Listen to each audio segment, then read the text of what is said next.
wa ta'ala. Kalau kita baca sejarah, risalah yang dibawa oleh Nabi Muhammad ini memang merupakan risalah yang membawa rahmah bagi alam sekitarnya. Ada sedikit perbedaan dengan risalah-risalah sebelum beliau. Sepertinya risalah yang dibawa oleh para rasul terdahulu itu mempunyai efek yang langsung pada kehidupan di dunia ini. Nabi Nuh misalnya menyampaikan agama. Hai umatku, ini agama. Umat menentang, turun banjir yang menenggelamkan orang-orang kafir. Azab diturunkan pada waktu itu juga, pada saat nabinya masih hidup. Jadi azabnya itu jenis cash, kontan.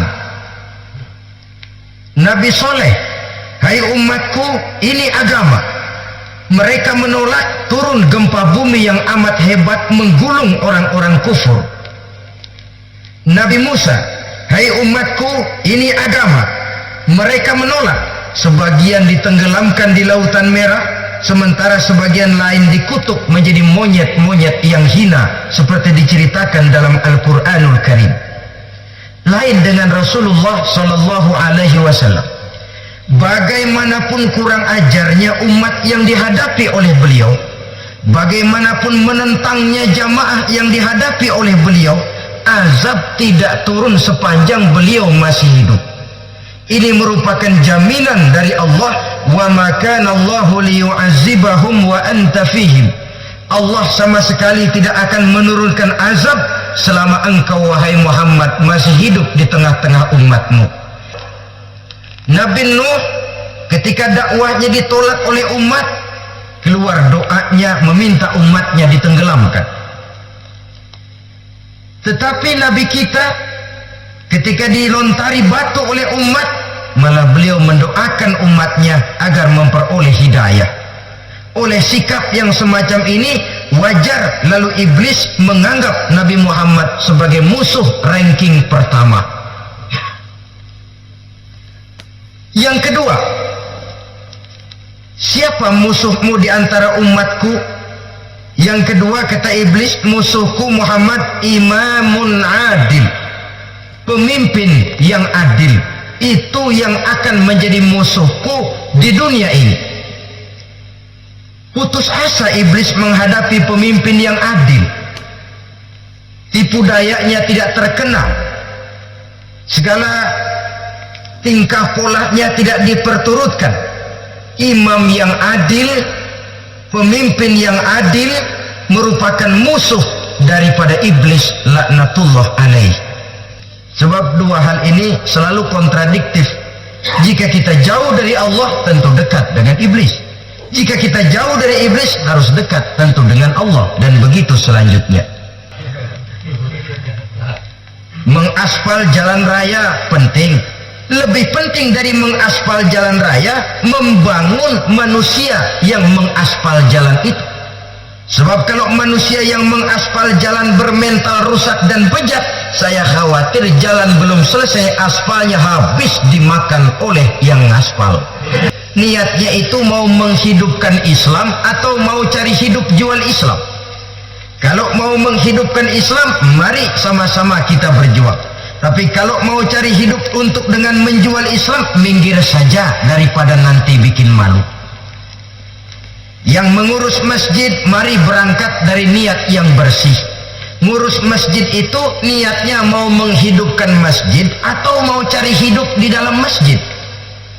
Kalau mau menghidupkan masjid, mari. Tapi kalau mau mencari hidup di dalam masjid, tolong minggir saja daripada nanti bikin aib. Yang jadi orang alim, mari berangkat dari niat yang bersih. Jangan memperjualbelikan fatwa, yang halal dikatakan haram, yang haram jadi samar-samar, nanti membingungkan umat. Berangkat dari niat yang bersih, membangun manusia, pembangunan. Ini barangkali istilah yang lebih kena. Saudara-saudara kaum muslimin rahimakumullah, setiap kita pada hakikatnya punya bakat. Secara fitrah yang kita bawa, bakat apapun kita ini punya. Saudara punya bakat jadi pemimpin, saudara pun punya bakat jadi pengkhianat. Saudara punya bakat jadi orang soleh, saudara juga punya bakat jadi orang salah. Saudara punya bakat jadi orang besar, saudara pun punya bakat jadi orang hina. Seluruh bakat ada di dalam diri kita.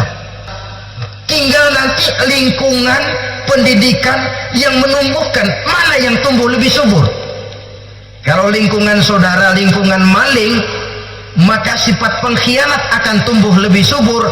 Kalau nanti saudara jadi pemimpin, insya Allah korupsi. Lingkungan yang menumbuhkan sifat mengabdi, sifat berbuat tanpa pamrih, dikalahkan oleh sifat pengkhianat dan korupsi itu yang dibentuk oleh lingkungan, pendidikan, pengalaman dan sebagainya. Sebab itu seorang penyair bernama Syauqi mengatakan dalam sebaik syairnya, waladatka ummuka ya ibna adam bakian wan nasu haulaka yadhakuna surura. Hai manusia, pada saat kamu dilahirkan kamu menangis dan orang lain di sekelilingmu ketawa. Kakek senyum dapat cucu baru, paman gembira dapat keponakan baru, sementara kita yang lahir menangis. Betul apa benar? Apa ada saudara yang begitu dilahirkan terus nyengir? Saya kira kabur dukunnya. Setiap kamu hai manusia lahir dalam keadaan menangis, orang sekelilingmu tertawa. Karena itu katakan kepada mereka yang senyum di sekelilingmu, hai manusia, pada saat saya dilahirkan saya menangis dan kamu semua tertawa. Baik manusia, tapi nanti pada satu saat harus terjadi kebalikannya. Kalau dikala saya lahir saya menangis dan kau semua senyum, nantilah manusia, kalau satu saat saya meninggalkan alam dunia ini, saya akan berangkat dengan senyum dan kalian semua akan berurai air mata. Kalau perlu dari Sabang sampai Merauke kibar bendera setengah tiang. Kalau perlu. Baik kaya karena materi, orang kaya karena materi dinamakan hartawan. Baik kaya karena kedudukan, orang yang kaya karena kedudukan dinamakan pejabat. Orang kaya yang rendah hati itu musuh iblis. Beruntung dia menjadi musuh iblis. Iblis tidak senang ada orang kaya tidak sombong, tapi iblis paling senang kalau ada orang kaya sombong. Lebih senang lagi iblis kalau ada orang miskin sombong. Masya Allah, orang kaya sombong, walaupun iblis senang, orang masih bilang pantas saja dia sombong, kaya apaan aja punya. Udah miskin sombong, kira-kira yang disombongin apaan? Dalam segala bentuknya sombong ini Allah tidak senang, tapi iblis senang. Kenapa? Karena sponsor sombong iblis.